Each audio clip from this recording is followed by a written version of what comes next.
इंदौर शहर में पिछले दिनों एक बुजुर्ग महिला को डिजिटल अरेस्ट करते हुए 1 करोड़ 60 लाख रुपए की ठगी करने वाले 2 आरोपी गुजरात और पंजाब से क्राइम ब्रांच द्वारा गिरफ्तार किए गए हैं।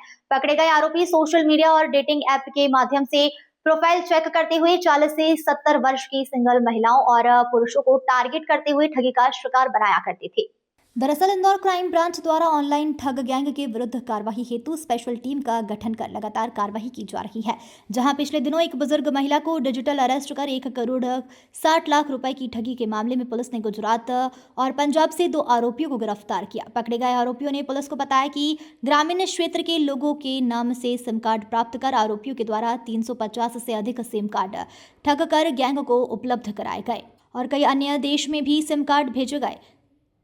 सोशल मीडिया और डेटिंग ऐप्स के माध्यम से प्रोफाइल चेक करते हुए 40 से 70 वर्ष की सिंगल महिलाओं और पुरुषों को टारगेट करते हुए ठगी का शिकार बनाया गया।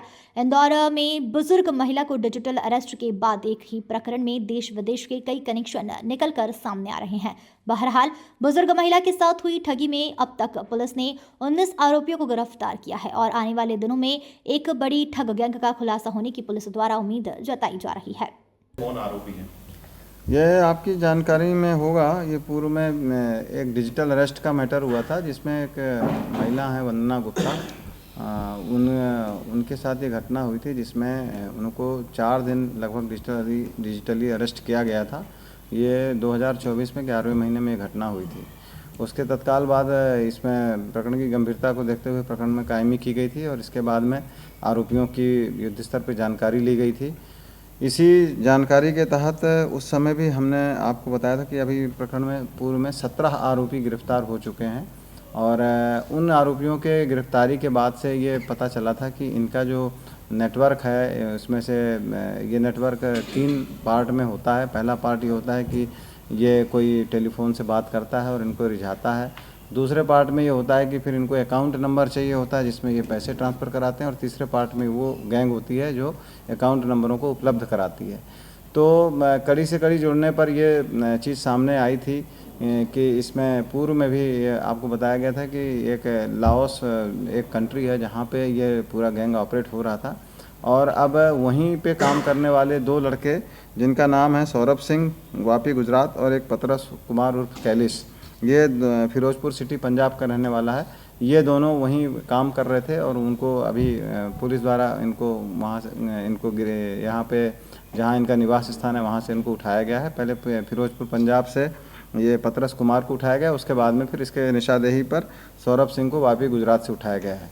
इन लोगों से अभी प्रारंभिक पूछताछ की जा रही है। इसमें जानकारी ये आई है कि इन लोगों को वहाँ पे बाकायदा लाओस में एक कोई चाइनीज़ गैंग थी, वो कई लोगों को यहाँ हिंदुस्तान में अकाउंट देने के नाम पे इनसे पैसे ले करके इनको पैसे का लालच दे करके उनके अकाउंट लिए जाते थे, प्लस इनसे सिमें ली जाती थी। ये दोनों जो आरोपी हैं इन लोगों ने बाकायदा ये वहाँ लाओस में जा कर के और 1.5-2 महीने लगातार इन्होंने ट्रेनिंग करी है कि किस तरीके से इनको मुख्य रूप से टास्क ये दिया गया था कि आप इसमें 45 साल से 60 साल के युवाओं को ढूंढिए और ऐसे लोगों को चिन्हित करिए। ये इसके लिए फेसबुक को इन्होंने माध्यम बनाया था और उस फेसबुक के माध्यम से ये उनको चिन्हित करते थे जो परित्यक्ता महिला हैं या जो थोड़े अलग थलग रहते हैं, उनको ढूंढने का इनको टास्क दिया गया था। और ये इसके बाद में इनकी एक बातचीत करने वाली जो गैंग रहती है जिसमें कि पहले ये लोग व्हाट्सएप मैसेज के थ्रू बात करते हैं, व्हाट्सएप या टेलीग्राम के थ्रू बात करते हैं और उसके बाद फिर अगर इनको थोड़ा विश्वास बढ़ जाता है तो उसके बाद में उनके साथ में काम करने वाली जो महिलाएं हैं, लड़कियां हैं, उन लोगों फिर उनको झांसे में लेते हुए इनसे दोस्ती बढ़ाते हुए फिर इनको पैसे ट्रांसफ़र का लालच देते हुए इनको पहले आगे बढ़ाते हैं और बाद में फिर डिजिटली अरेस्ट करने के लिए एक और गैंग रहती है जो कि डिजिटली इनको अरेस्ट करके और इनको मनी लॉन्ड्रिंग का और बाकी चीज़ों का भय दिखा करके इनको डिजिटली अरेस्ट करती है। तो इस तरीके से डेटा कलेक्शन करते हुए और फिर इनके पूरी जानकारी लेने के बाद इनको फ़ोन के द्वारा इनको डिजिटली अरेस्ट किया जाता है। इनसे अभी प्रारंभिक पूछताछ में ये भी पता चला है कि इन्होंने ये जो दोनों आरोपी हैं इन लोगों ने करीब 350 सिमें यहाँ से ले जा कर के उनको दी है गैंग को और लेकिन उसमें से चूँकि 120 सिम ही इसमें ऑपरेट हुई तो हर सिम के इनको $20 पर सिम इनको मिल रहा था और उसके कमीशन के लालच में ये लोगं ने उनको सिमें उपलब्ध कराई। और ये दोनों आरोपी स्वयं भी जा कर के फिर बाद में इनको जब ट्रेनिंग दी गई तो इस ट्रेनिंग में बाकायदा इन्होंने ऐसे युवाओं को, ऐसे अधेड़ और प्रौढ़ लोगों को चुना जिसको ये लोग डिजिटली अरेस्ट कर सकते थे। तो इस तरह से ये काम इनके द्वारा किया जा रहा था। इस पूरे प्रकरण में अभी और भी लोग इन्वॉल्व हैं, जिन लोगों ने इनको दोनों को बुला करके और वहाँ पर लाओस ले गए, वो भी अभी उस संबंध में इनसे जानकारी अभी ली जा रही है। और अभी इनके साथ और कौन कौन इस तरह के डिजिटली अरेस्ट मैटर पे शामिल हैं, इन संबंध में भी जानकारी ली जा रही है।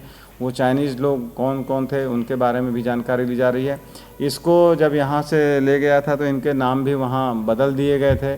इसको जो एक ये अपना सौरभ सिंह है, इसको लीजो नाम रखा गया था इसका, लूसी नाम से इसको रखा गया था। इनके सबके नाम बदल दिए गए थे और इवन जो चाइनीज़ लोग थे उनके भी बदले हुए नाम ही थे। इसलिए थोड़ा सा इसमें तकनीकी रूप से प्रॉब्लम है, लेकिन हम प्रयास कर रहे हैं कि टेक्निकली इसमें पूछताछ करके उन मुख्य आरोपियों तक पहुँचें। और ये मुख्य आरोपी के पकड़े जाने के पूर्व की एक महत्वपूर्ण कड़ी है जो इसको अभी हम लोगों ने अरेस्ट किया। सर, ये दोनों आरोपियों को कहाँ से गिरफ्तार किया?